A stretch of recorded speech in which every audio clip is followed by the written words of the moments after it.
सावित्रीबाई फुले, महात्मा फुले, सर्व वंदनीय महापुरुषांच्या स्मृतीला विनम्र अभिवादन करून, तसेच आई कृष्णाबाईच्या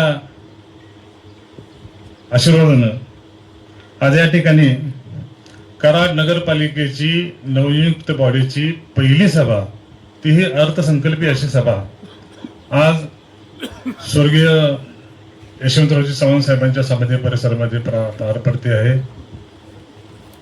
या सभेला उपस्थित सर्व पदाधिकारी, सर्व नगरसेवक, नगरसेविका, सर्व नगरपालिकेचे अधिकारी, कर्मचारी, पत्रकार बंधू भगिनी, तसेच या कार्यक्रमात उपस्थित सर्व सुजान कराडकर नागरिक बंधू भगिनी. सभा असेल.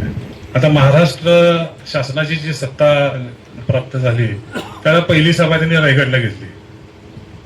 त्या पद्धतीनं आज या कराड शहराचं श्रद्धास्थान असलेलं आणि जिथं अख्खा महाराष्ट्र नतमस्तक व्हायला येतो, ज्या महाराष्ट्रानं नव्हे देशानं या महामानवाची स्फूर्ती घेऊन आपली राजकीय असेल, सामाजिक असेल, वाटचाल करत आहे, अशा महामानवाची समाधी आणि ते कराड शहराचे आपले सुपुत्र आहेत. त्याचबरोबर स्थानिक स्वराज्य संस्था ज्यांनी निर्माण केली असे स्वर्गीय यशवंतरावजी चव्हाण साहेब आहेत. आज या चव्हाण साहेबांच्या समाधीच्या इथं जी सभा होती, ही सभा संयम, संवाद आणि सर्वसमावेशकता, म्हणजे या ठिकाणी एक नवीन ऊर्जा आहे. त्याबरोबर पलीकडच्या बाजूला ज्याला जुने आपण स्वामीची बाग म्हणायचो, स्वामी शिवरानंद सरस्वती, ज्यांना आपण काशी स्वामी म्हणायचो, अशा अनेक कित्येक स्वामींच्या संजीवन समाध्या या ठिकाणी आहेत. आणि कराड नगरपालिकेची ही पहिली सभा एक नवीन ऊर्जा घेऊन शहराचा सर्वांगीण विकास करण्यासाठी व निश्चितपणे एक चांगला विचार घेऊन आपल्याला या ठिकाणी पुढे जायचं आहे. याच ठिकाणी अष्टतीर्थ आहेत, याच ठिकाणी संत सुखोचं स्थान आहे, अत्यंत पावित्र्यपूर्ण असं वातावरण आहे. चव्हाण साहेबांनी महाराष्ट्राला दिशा देण्याचं काम केलं. मी कायम भाषणात सांगतो, वाद असावा तिथं संवाद असावा. एक शब्द लावला तर आणखी शब्द लावला तर तो सुसंवाद होतो.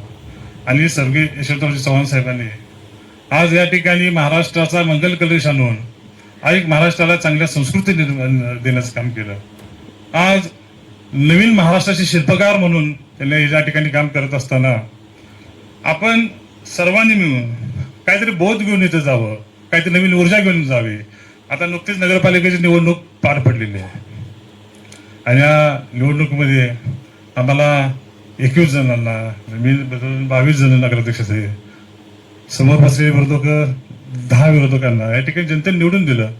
परंतु सत्ता म्हणजे अधिकार नव्हे, तर सत्ता म्हणजे जबाबदारी आहे. ही भावना आपल्या मनामध्ये ठेवून आपल्या ठिकाणी काम करायचं आहे. आणि त्या अपेक्षा पूर्तीसाठी मी काय माझ्या भाषणामध्ये मी सांगतो की सत्ता म्हणजे काय, सत्तेची व्याख्या काय. तर सत्ता म्हणजे लोकांच्या प्रती काम करण्याची मिळालेल्या भावनेतून, आदरणीय चव्हाण साहेबांच्या विचारातून पुढे जाण्यासाठी या ठिकाणी या सभेचं आयोजन करण्यात आलेलं आहे. निश्चितपणे हे पहिलं बजेट आहे, आताची सुरुवात आहे. मागच्या 5 वर्षांमध्ये प्रशासन होतं, आज बॉडी अस्तित्वात आली आणि बॉडी अस्तित्वात आली असतानाच काही तांत्रिक अडचणीमुळे स्टँडिंगला गेलं नाही बजेट, ते डायरेक्ट विशेष सभेला आलं. पहिली सुरुवात आहे. 5 वर्षाची घडे, नवीन नवीन अधिकारी आहेत, त्यांना आपल्या जुन्या परंपरा माहिती नाहीत. त्यामुळे जुन्या परंपरा सांगून त्यामध्ये आपल्या पहिल्या कामकाजाची पद्धत सांगून या ठिकाणी काम करायला थोडंसं 1-2-3 महिन्याचा अवधी लागेल, परंतु त्याला पर्याय नाही. त्यामुळं निश्चितपणे थोडे दिवस लागतील, पण निश्चितपणे चांगल्या पद्धतीने घडी या ठिकाणी आपल्याला बसवावे लागेल आणि ते आपण 100% बसवू. आज त्याबरोबर आज मराठी भाषा गौरव दिन आहे. आदरणीय विवा शिरवाडकर उर्फ कुसुमाग्रज यांचा जन्मदिवस आहे आणि या जन्मदिवसाचं औचित्य साधून या ठिकाणी स्वतः चव्हाणसाहेब हे साहित्यिक होते. अनेक पुस्तकं त्यांनी, अनेक साहित्य त्यांनी लिहिली. त्याचं एकच वाक्य होतं की साहित्याच्या क्षेत्रातला मी एक नम्र वाचक आहे. असा शब्दप्रयोग स्वतः साहित्यिक असून करणारा स्वर्गीय यशवंतराव चव्हाण साहेबांच्या या परिसरामध्ये पर्णकोटी पहिली या ठिकाणी होती. त्यामध्ये चव्हाण साहेबांची पुस्तकं या ठिकाणी पहिली ठेवली जायची. आज मराठी भाषा गौरव दिनाच्या निमित्तानं आदरणीय चव्हाण साहेबांच्या जीवनावर आधारित त्यांनी लिहिलेले असतील, त्यांच्यावर लिहिलेले असतील, त्यांचे पत्रव्यवहाराचे असतील, अशी अनेक शेकडो पुस्तकं या ठिकाणी येणाऱ्या सहल असेल, त्याचे विद्यार्थी असतील, या शहरातील सुजाण नागरिक असतील, या सर्वांना इथं वाचण्यासाठी उपलब्ध करण्यात येणार. आदरणीय श्रीनिवास कुलकर्णी यांना महाराष्ट्र शासनाचा विंदा करंदीकर जीवन गौरव पुरस्कार हा प्राप्त झालेला आहे. येणाऱ्या जनरल मीटिंग मध्ये सुद्धा आदरणीय श्रीनिवास कुलकर्णी यांचा जनरल मीटिंग मध्ये अभिनंदनाचा ठराव घेऊन कराड नगरपालिका त्यांचा यथोचित नागरिक मान सन्मान करेल. निश्चितपणे साहित्य क्षेत्राला या ठिकाणी कराडमधील साहित्य क्षेत्राचा सुद्धा कराड नगरपालिका यथोचित मान सन्मान करेल अशी या ठिकाणी भावना या ठिकाणी आमची आहे. त्याबरोबर माझ्या बजेटच्या पार्श्वभूमीच्या निमित्तानं आपलं हे पहिलंच बजेट आहे. कराड नगर परिषद कराड या ठिकाणी 2026-2027 बजेट या ठिकाणी आपण सादर करतोय. पैलू या ठिकाणी जे मागील काही वर्षामध्ये जे हेड्स नव्हते ते हेड्स आपण काय क्रिएट केले. त्यामध्ये स्वच्छता असेल, स्वच्छ संरक्षणचा विषय असेल, पाणी पुरवठा असेल, ड्रेनेज असेल, शिक्षण असेल, त्याबरोबर शहराचं सौंदर्यीकरण असेल, ई गव्हर्नन्स असेल, या कला क्षेत्र असेल, सांस्कृतिक असेल.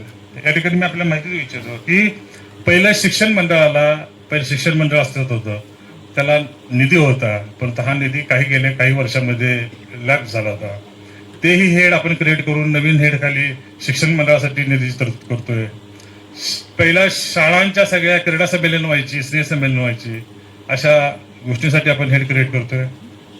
या नगरपालिका क्रीडा क्षेत्राला नेहमीच त्यांनी चांगल्या पद्धतीनं उत्तेजन दिलं होतं. त्या क्रीडासाठी सुद्धा आपण एक नवीन हेड क्रिएट करून त्याची निधीची तरतूद करतोय.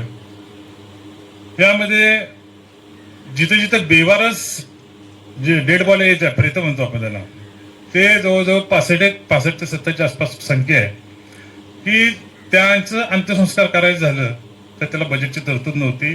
आपले कर्मचारी अथवा पोलीस त्यांना स्वतःच्या खर्चानं त्याची अंत्यसंस्कार करायला लागायचे. त्यासाठी सुद्धा 5 लाखाची या ठिकाणी तरतूद केलेली आहे. अशा अनेक तरतुदी आहेत. मी सूचना दिल्यानंतर डिटेलमध्ये त्यामध्ये बोलतो. या ठिकाणी तरतूद करण्यात आलेली आहे. आज या अंदाजपत्रकाच्या माध्यमातून आपण हे अंदाजपत्रक मांडतोय, म्हणजे पुढच्या वर्षातील अंदाजित आपण काय काय कामं करू शकतो. पण निश्चितपणे मागील काही काळामध्ये जो आपल्याला अत्यंत चांगल्या पद्धतीने निधी प्राप्त झाला आहे, याही वर्षी तो निधी चांगल्या पद्धतीने प्राप्त होईल अशी अपेक्षा या ठिकाणी मी व्यक्त करतो. आणि निश्चितपणे कराड नगरपालिका या ठिकाणी सारांश मांडते अर्थसंकल्पाचा 2026-2027चा. त्यामध्ये आरंभाची शिल्लक आहे 5,04,223 रुपये. महसुली जमा आहे 77 कोटी 98,19,000.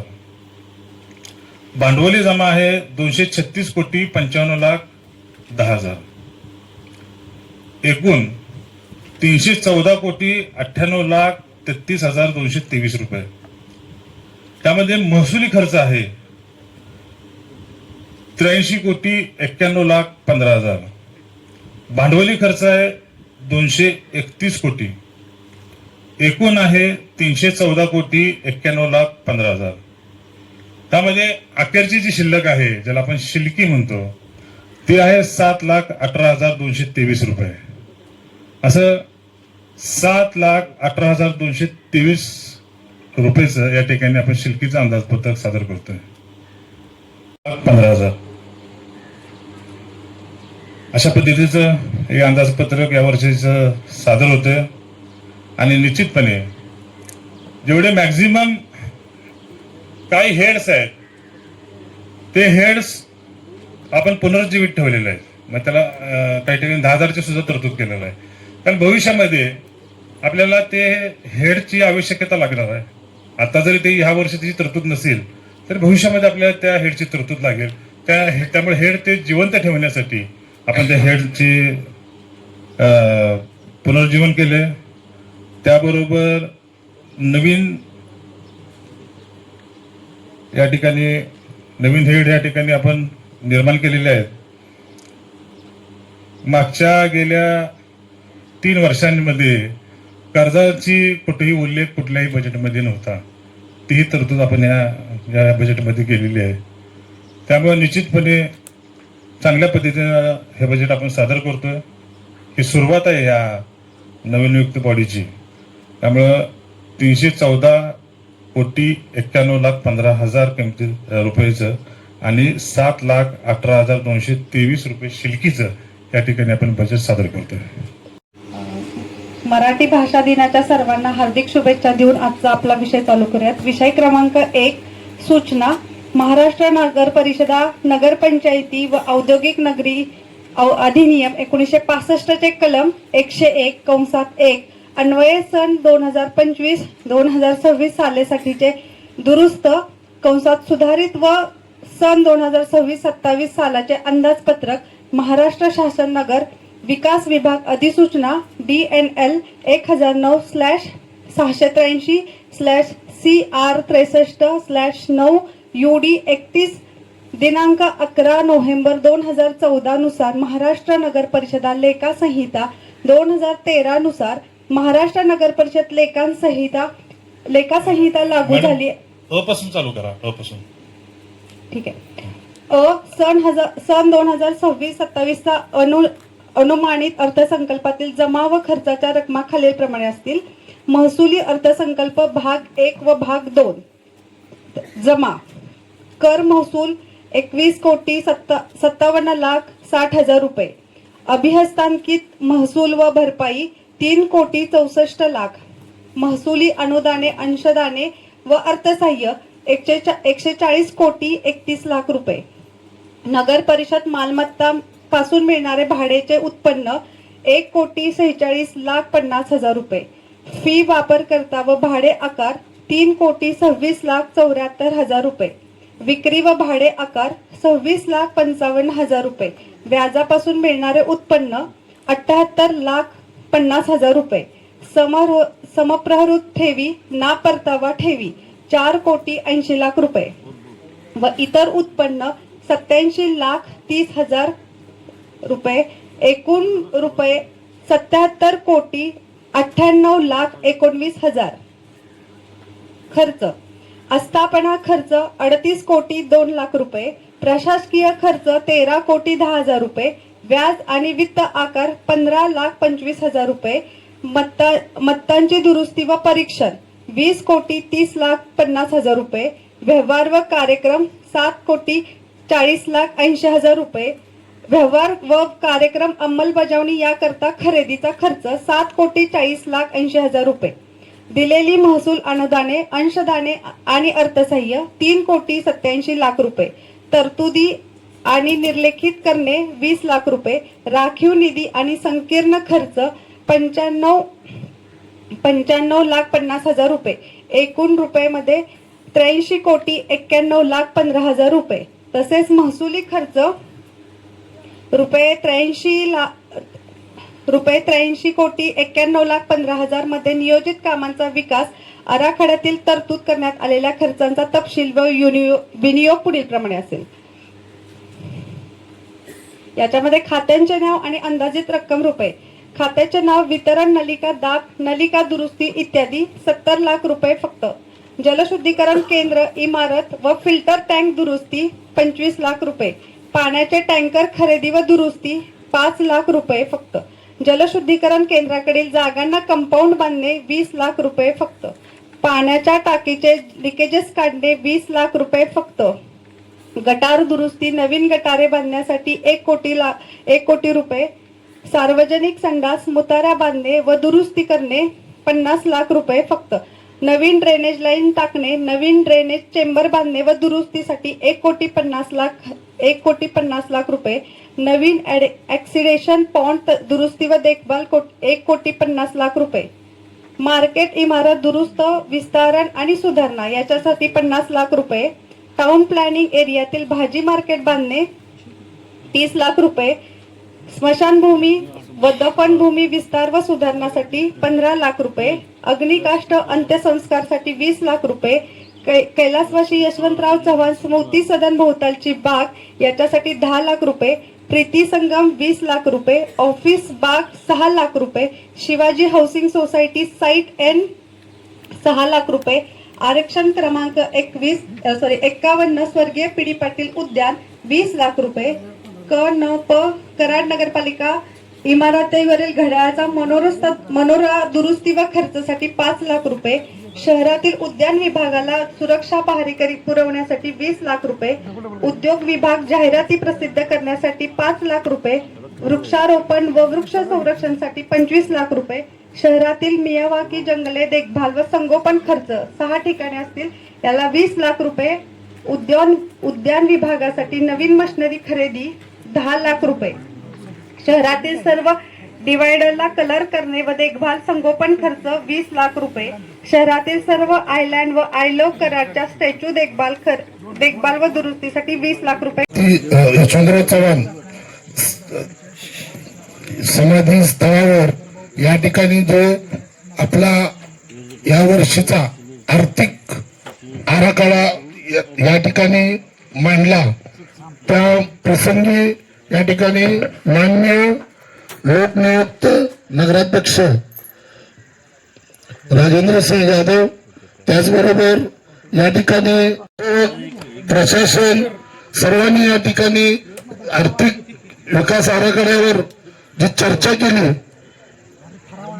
एकमेकांनी त्याबद्दल जरा चर्चा करून काही प्रश्न मांडले पण त्या आर्थिक आराखडा आपण ज्या पद्धतीने मांडलाय आणि तुम्ही जे म्हणलाय त्याप्रमाणेच होईल अशी या ठिकाणी अध्यक्ष साहेबांनी ग्वाही दिलेली आहे आणि ते होणार आणि त्यासाठी याच ठिकाणी सर्व जमले आणि ही मीटिंग संपली असं जाहीर करतो.